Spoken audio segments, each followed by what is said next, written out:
Hello, welcome to episode 1 of the Dead Internet Podcast. The old internet is dead, but there's still stories and tales from it that get told around today. And today, I'm going to specifically be talking about the community / religion / cult, basically, of the Snape wives / Snapeism. Yeah, I know. And their internet presence from early internet times. The Snape Wives was an early online community that was mainly active in the early 2000s, specifically 2005 and 2006.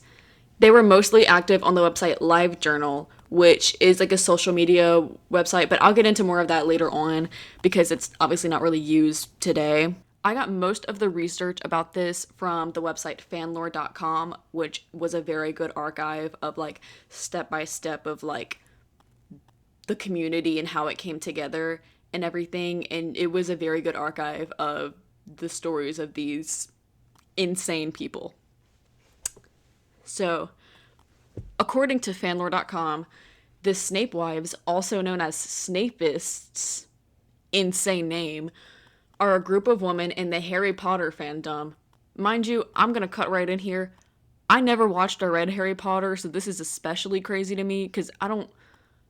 You know what? If you do you if you're a Harry Potter fan, but not my thing, which just adds on to this for me. But they are a group of women in the Harry Potter fandom who believed that they could channel Snape, the fictional character, and allow his spirit to inhabit their bodies and speak to him. And they also believed that they were engaged in romantic relations with him and see him as a vital spiritual guide in their daily lives. They practice Snapeism, a new religious movement centered around the character, again, fictional character. They believe that Severus Snape is simply not a character just in the Harry Potter books, but also an omnipotent being and a moral deity. They, in fact, believe that J.K. Rowling was channeling him when she wrote the books, that he existed outside of this, and the reason he's a character in the books is because she was feeling his deity and channeling him into the books. Already starting off strong. Already starting off pretty insane and strong with this. But, okay, so how did this community start? Because it had to start somewhere. So when around the time when it was getting to near the end of the Harry Potter books, there were a lot of controversies, as with any fandom and any fan works with this like story. There's going to be conflict, people thinking things should have ended one way, people thinking things should have been differently, like character arcs and just relationships and stuff. Again, never was a fan of Harry Potter, never read or watched it, so I can't comment on his character in the story, but obviously there's enough people in the world to discuss this without me being in it. But during all these like controversies and discussions that were happening when it was getting to near the end of the book series, people, specifically this group of grown women, gained a very strong attachment to the character Snape. And I specifically said grown women because in this time, this is like early internet. Like, again, 2005, 2006, YouTube was just being created. Websites looked a lot different. Communities were less like, because I feel like nowadays communities are specifically either like on TikTok, on Tumblr, not even really Tumblr anymore. I mean, there are still obviously Tumblr communities, but not the same as before, or like Twitter, and not like, again, times are very different, so there was a lot more like fandom forums and spaces for people and a lot less for teenagers because the internet was still very new and it wasn't something for kids. So while like nowadays it's a lot of like, I feel like a lot of young people acting a fool like this, back then this was a lot of like grown women in their 30s that were online acting delusional like this.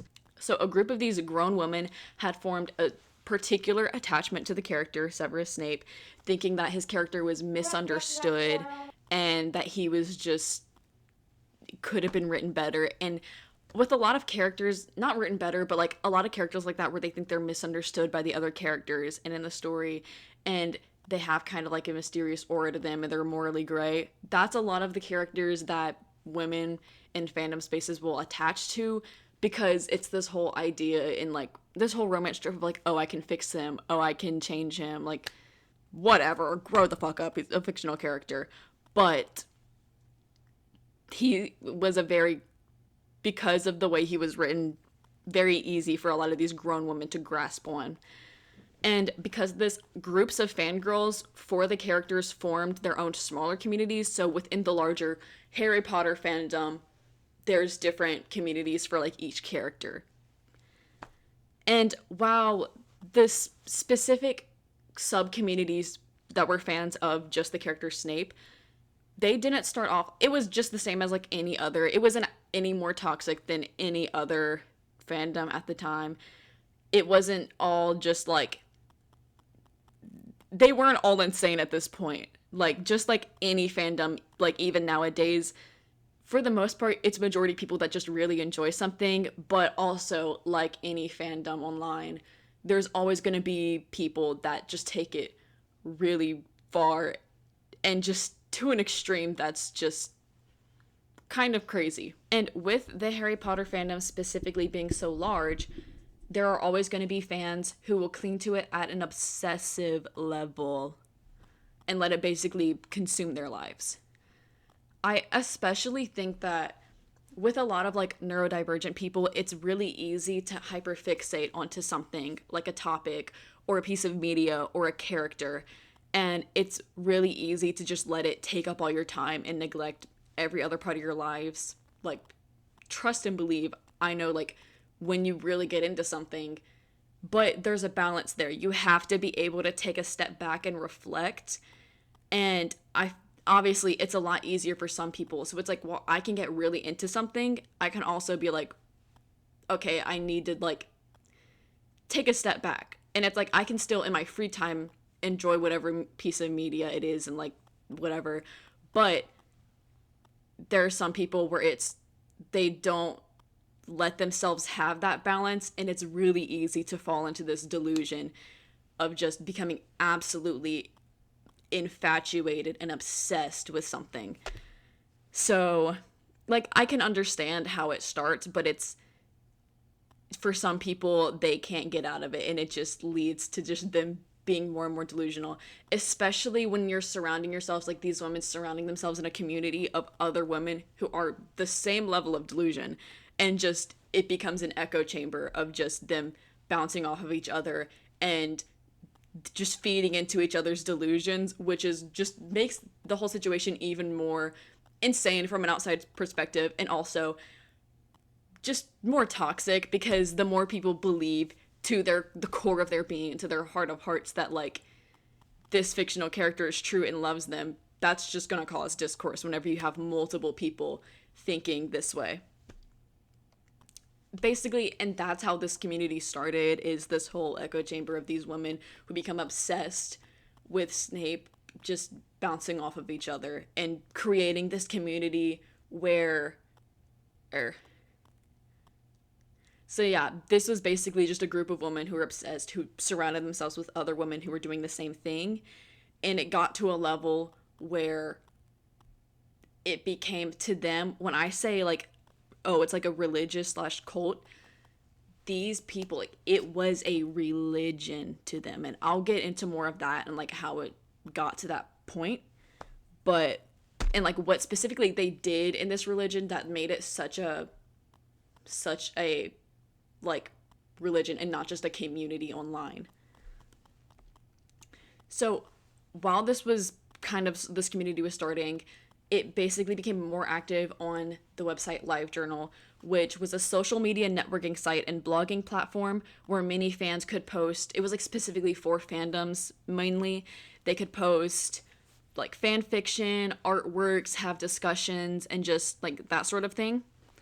And the website gained popularity in fandom in the early 2000s, but it soon later had a decline, which I feel like a lot of fandom specific websites other than like Tumblr had a decline, because while there's still there's still fandom on Twitter and TikTok, it's not like specifically made for that. And I think that's another thing with like the modern day internet is very different, because it's more of like just big social media platforms and less huge websites where it's like this was a website specifically for like fandom content for people to create, sort of how Tumblr was before it started to decline too. And I know Tumblr is still a thing and it's still around, but it's like anybody can tell you that it's not what it was. I never personally used it, but being on the internet and being in spaces like this, like I know that we don't really have something like that on the internet really anymore. With this website being specifically a place where these women could share like fan fictions, artwork, and all kinds of stuff, like that's really where this thrived and grew. The women in this community were so obsessed with Snape that, like when I say to them it was a religion, it took up their lives, and they had specific practices that they would do. The core of this religion was that they all believed they were married to him. Again, fictional character. They believed that they were all married to Severus Snape, and they treated each other as if they were sister wives. And as insane as it sounds, the aspects of their religion and the marriage was taken very, very seriously by them. They would have vows, like they would vow themselves to Snape. And an example of a wedding vow written by user Lady Darkness being, I promise to always be faithful in body and mind and never love another man. Crazy. Also, buckle in, because it's a lot of vows. I promise to love and cherish you all my life. I promise to respect and honor you all my life. I promise to dedicate all my life to you. I promise to stand by you in good times and bad times. I promise to protect and guard you.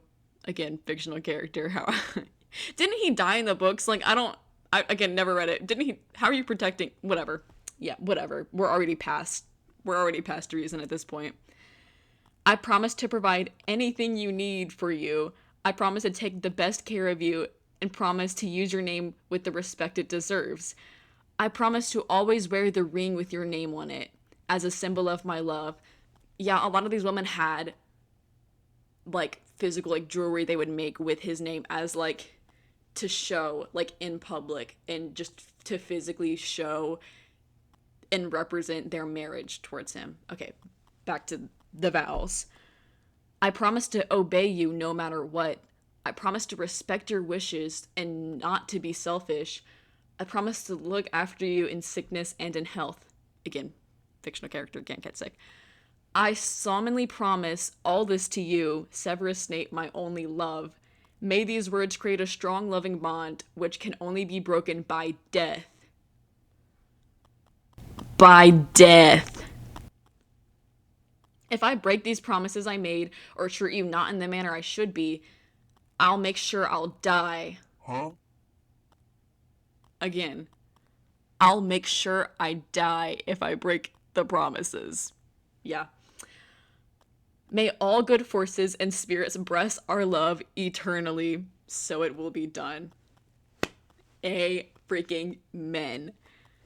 Yeah, that's just an example of one, and when I guess I technically read the vows, so I guess I guess I got married just now. Whatever. I'm sure that's not how it works to these women, but also I'm sure maybe that is how it works to these women apparently. Many of the Snape wives had shrines they would build for them in their homes, and I'm gonna try to find pictures of these shrines, but a lot of them got deleted with whenever the whole community kind of fell apart and faded. Eventually, I'll get into that later. The reason we know that these shrines exist, even though there's not a lot of like physical evidence for them, is that in a lot of like fan forums over the years talking specifically about this community, whether it was people who were in it or just a lot of people on the internet, because it was such an insane like phenomenon with these people, they would observe and just kind of mock and make fun of them. So a lot of people who kind of just watched this whole thing all go down would like later on talking about it mentioned in forms these shrines that these women would physically build in their homes. And mind you, when I say women, I don't mean like teenage girls, grown women, like middle-aged grown women. Keep that in mind. But and I don't know why I said keep that in mind because I'm about to freaking talk about it. With a lot of these women being middle aged and were married in real life to real life men, not fictional characters, and not Snape, mind you. So you might be thinking, how does that work? How can you be married to this fictional character? And that you're not only married to, but have a religious, spiritual connection to, but you also have some dude living in your house that you actually had a wedding with. Yeah. With a lot of these women, they kind of went through mental gymnastics to justify being married to both, being like, oh, well, if Snape can have all these wives, then I can have two husbands. Like, I can be married to him and I can be married to my actual husband.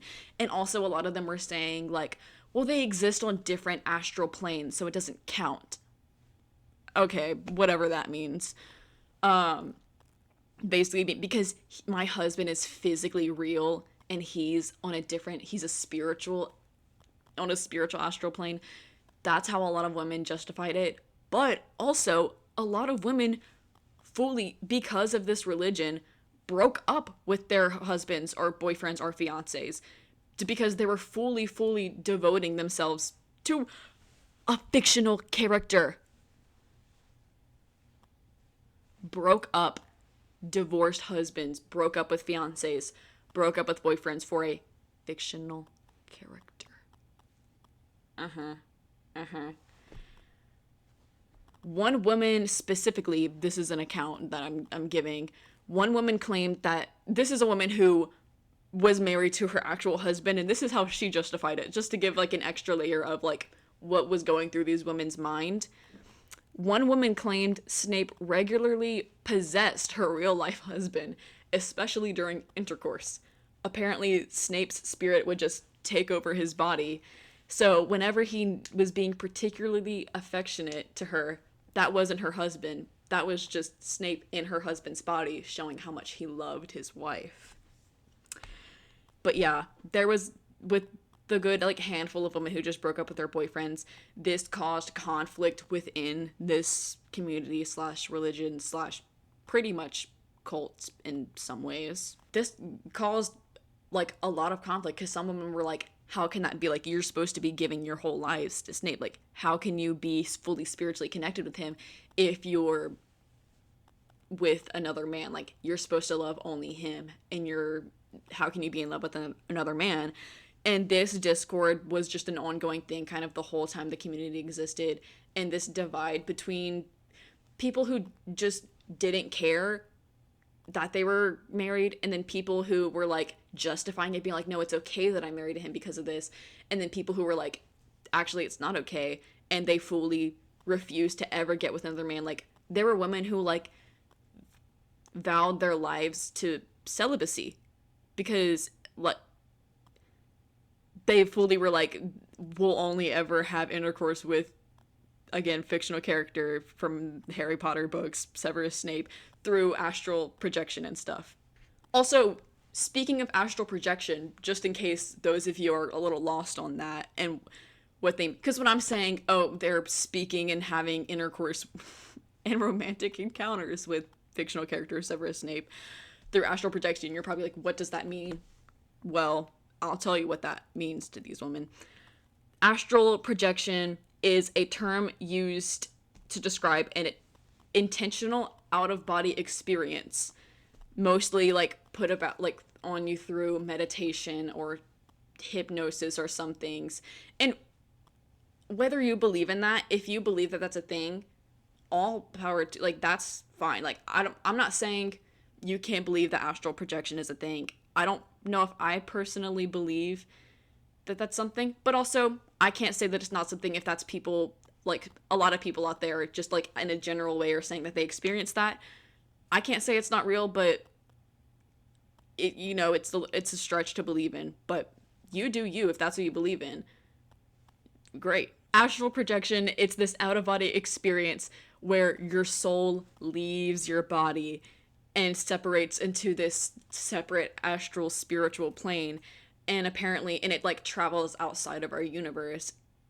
And some people think like, oh, that like it can go to different dimensions. This is how you can go into like dreams and other stuff. Again, it's not something I personally partake in, so I can't speak on experiences with astral projection that much.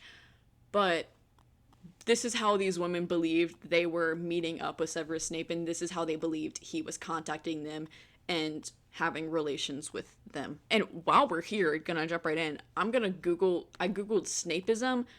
I'm just gonna read out to y'all. This is like Google description, Google basis of like the practices and beliefs of these people, just to really hammer it home like how real this was to people and how they lived their lives. And when I say live their lives, the reason I'm talking about it is because these are people that are on the internet a lot, and it's like this is how like this whole community like online, like their online presence, it was such just like a insane internet phenomenon that was just one of like the first to really get attention on it of its time. So according to Google, the beliefs of it was that Snape is a spiritual force, an independent deity that exists outside of the Harry Potter books.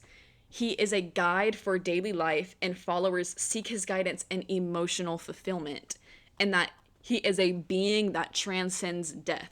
Just in case any of you guys were interested in joining the religion, he's a being that transcends death. Snape is selective about his followers. Just kidding about if you guys are interested in joining, apparently he has to choose you. And only gives audience to strong women. Any strong woman out there interested? I was about to say hit me up. I'm not him. I actually can't tell you. So be on the lookout, because if you're a strong woman, he will be contacting you soon. Practices include channeling Snape, where followers claim to feel his presence and receive guidance from him, and creating spaces filled with Snape images to honor him. And like I said with these shrines, a lot of like physical shrines that people would print out, but also online, there were a lot of like insane edits. I'll enter some crazy, sorry if you're just an audio listener, but if you're visually watching, I'll insert some of the edits and the crazy art and stuff that was just being just shown. Even whenever you Google it, I need to let y'all know the cover picture that comes up when you Google Snapeism. That's crazy. I wouldn't be able to tell you that that's the character we're talking about here. More practices include drawing parallels between Snape's death and resurrection of real life figures. Okay. And also looking for Snape's guidance and emotional fulfillment. I already said that. You already said that, Google. And equating Snape's presence to that of the Christian God. Well, that's actually interesting. So do they think he like wrote the Bible? I wouldn't put it past them. I don't know. Also, I just can't get over Snapeism. Snapeist is another term for the followers. That's a horrible name. That sounds too closely to something else. Oh. Well, not my problem. Not my problem. Unless he decides that I'm strong enough. It contacts me. Right. Back into the community. It's been going on for a few years. Again, it started, technically, you could say it started a little like when the book started coming out, but it wasn't really an online community until like I said, 2005 to 2006 is when it was like peak time for Snape wives. But after a few years had gone by, Snapeism was still going strong, just not as strong as before. A lot of members were just becoming less active and also kind of fading out and like slowly leaving. And the real nail in the coffin didn't come until later, when one of the main like prominent figures in this community fell in love with someone else. Oh my God. one of the main members, she fell in love with someone else, and that was a big thing. This would be like if, to these people, also just want to interfere when I say she fell in love with someone else. If you're imagining a real life human being that she fell in love with, don't get your hopes up, because the person she fell in love with was Jethro Gibbs from NCIS. So, aka another fictional character that another fictional character that she's realizing, oh my god, I need to marry this other fictional character. And this would be in, because she was such a prominent figure in this online space, this to the other Snape wives would be like if the Pope would just decided to switch faiths. If he decided he wasn't Catholic anymore and was now Buddhist. Like, this was crazy, and this was kind of like people had been leaving, women had been, I guess, just moving on with their lives. But for the people that stayed, this was like a this was a big controversy. After this one specific person left, and again, like, within the small community that was left, they were still fighting, there was still discourse, and also a lot of people just stopped caring and moved on. A lot of people outside of it stopped caring about them because it was, yeah, and a lot of people inside just stopped caring, and just kind of, it slowly started to fade away. And eventually, until after, like, the end of the Harry Potter books was a big thing of, like, once it ended and a lot of the discourse around it ended, which obviously the Harry Potter fandom isn't gone by any means. It's still very much around. I see it all the time. But obviously, whenever the fandom around a piece of media while it's still going is different from that fandom when it's over. So with it ending and people just kind of stop caring and people leaving and realizing, like, oh, I can actually like other characters normally, and this isn't, like, he's just a fictional character, this isn't anything special. It slowly started to fade into obscurity, and Snapeism officially, like, came to an end. Like, the group came to an end around 2008. And when I say officially came to an end, it's not like they, like, decided, like, we are no more.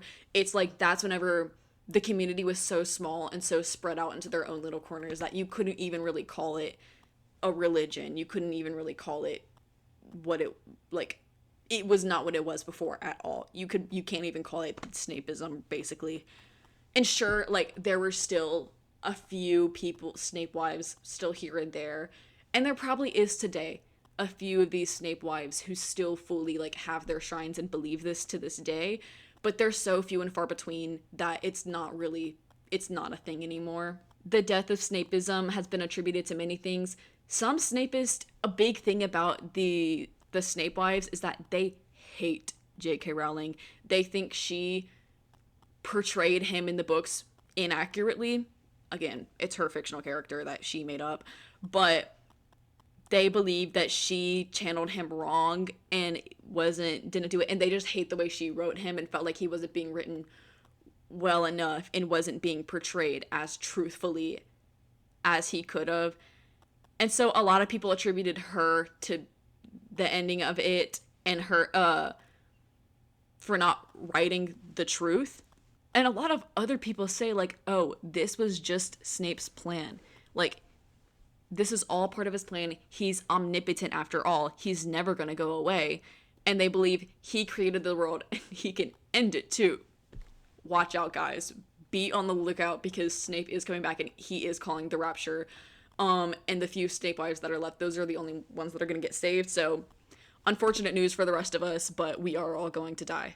Most of these Snape wives vanished quietly into the background, and a lot of them deleted their live journal pages, and they, like, fully deleted all their artworks, they deleted all their blog posts, a lot of them deleted all their fan fiction, and really a lot of these can only be found on archive.org, where a lot of other people who are outside of it kind of saved it.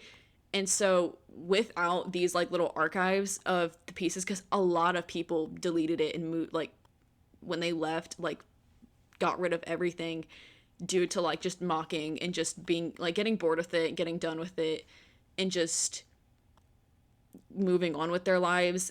The the reason we know so much about it now is because a lot of like the people who are outside of it who like archived it and kept this alive. So that's why like a lot of the pictures of the shrines and just specific posts and stuff are hard to come by. Obviously a lot of the art is still very like much out there, but because when art gets pushed, like reposted around and stuff, like it's on the internet. But a lot of like more personal things like pictures of shrines and pictures of like women and how like what they would wear for Snape and all this stuff, and a lot of their blog recountings, once that like those are deleted kind of forever. While we're here, I do want to look at some fan comments from people who were outside of the community and what they specifically had to say about these women. And these are all posted again from fanlore.com. These are taken from different like blog posts and stuff and forums over the years. So first one says, my personal opinion is that you have to judge these things by the norms of the subculture which they are a part of.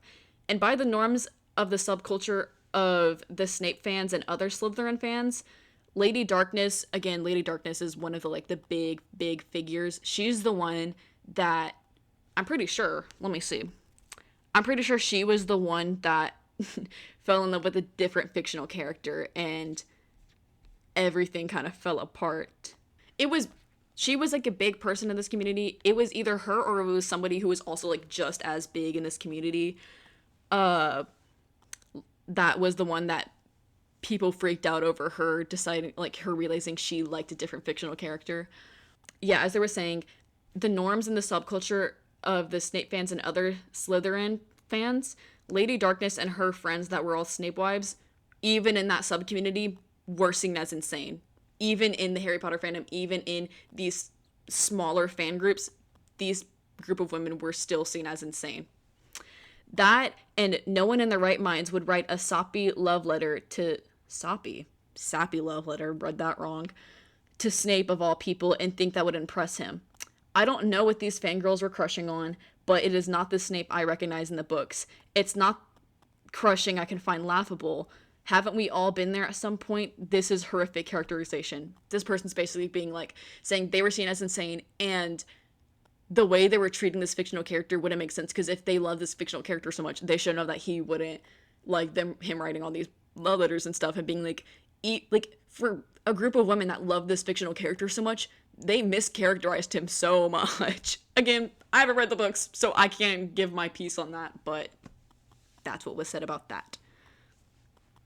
Another quote about somebody who felt a little bad for them, because when I said like these people were mocked relentlessly on the internet, that's like another, like people know about it so much today is because of these people who were like archived it, who were outsiders being like, this is insane. And again, it is insane. But like this person said, they said, I feel bad about the general pointing and laughing. I do, like, as it's crazy fan behavior. For similar reasons, I still do get it. I guess at some point I just have to say, yeah, I am sometimes, many times, a nice and empathetic person, but sometimes I am a dick. I mostly need to keep my, like, comments and laughing at them privately, because at least the Snape wives, and people like them won't get their feelings hurt by me. It's definitely about social policing and definitely about, yeah, I'm mentally ill and it sucks, but at least I don't think Snape is a real person and my boyfriend on the astral plane who dumped me. And yay, I'm less crazy than that fan over there, but it's definitely fucked up, and sometimes, I don't know, I'm a dick. This person's basically saying, because the way these are written is, like, weird for me to read. This person's basically being like, yeah, it's easy to, like, make fun of these people, but sometimes I want to keep comments to myself, because at the end of the day, they aren't hurting people. They're not causing harm. But still, you want to sit and make fun of them because it's insane. So he's being like, yeah, it kind of sucks, and it's like mean to make fun of them, but sometimes I am an asshole, and I'm going to make fun of them because it's insane. This leads us to the ending segment of the episode. Drum roll, please. Stop the drum roll. Where are they now? The Snapeism community and religion faded away by 2007 and 2008 with the ending of the Harry Potter series. They don't exist anymore. With most of the members of the online religion moving on and fading into obscurity, most of the blog posts and accounts from the members have been since deleted off the internet due to mockery and people outside the community. Like I said, I think the story of Snape Wives and Snapeism is a really interesting look into fandom culture and online religions, but like specifically on early internet, because just this is like almost 2 decades ago, and these same like delusional people and stuff, like they still exist today in fan spaces. People are still this delusional where they think like characters and stuff like in a crazy way, but the difference is that now it's not obviously there's so many more internet users, and it's so much like harder to come across these, unless you're like in those spaces, it's so harder to come across those kinds of people and those kinds of communities. But also just people being like the people that do it now, they're younger, they don't really know any better. It's a lot of people that act this insane towards it are young teenagers, as a which is like, yeah, young teenagers are going to act a fool online, that's a given. But what made, because not only was the Snape Wives like such an early thing, what made it such a crazy phenomenon is that at the time on the internet, this wasn't as such a wide thing, and it wasn't always to this extreme where people were committing their lives to it on such a big level with so many people doing it. Not only was it such an insane phenomenon, but it was also with grown women, like grown middle-aged women who should know better and who have husbands and children. A lot of them had kids, have full-time careers, that were acting like this online, which is why it was so crazy to see on the internet. And I think that like it's such an interesting tale from the old internet, because I don't think we're ever going to really see something like that again. And even though there are communities like this, we're never going to see something that's this unique, and we're not going to see it in places that are specifically made for these people. Like how we don't have a live journal now where these women can just go back and forth and get to a point where it's a religion to them. We don't have that now. And so I think that's a interesting story to give perspective on how the older, like early internet was, where people would act a fool online. People act a fool online now, but in the old internet it was different because everything was so unrestricted. And obviously like that doesn't really have anything to do with it now, because these people could do the same exact things now. But it's like algorithms weren't as like specified for each specific person. So like, I don't know, just the fact that this happened at that time, like I think it's such a fun story, and I'm so glad it happened too. Not just so I can sit here and tell you, but just because I these women were happy, and who am I to shit on them? I'm happy for them. This was such like an interesting internet subculture slash religion slash cult, if you want to call it that, that really to me like encapsulates how fandom culture was back in the early internet and back in like early 2000s, around that time. If you've watched this far slash listened this far, for audio listeners, thank you for listening. And the podcast, more episodes coming soon. Next week I'm going to be covering the topic of Bimbo Land, if you know what that is. It was I'll get into it next week. It was basically this insane game about like a virtual world game where you create a bimbo. And it started off as like, while it could have been something fun, it got weirdly political, and just so much crazy drama happened on the website of Bimbo Land. And I'll get into that next week. Thank you so much for watching slash listening, and I'll see y'all next time.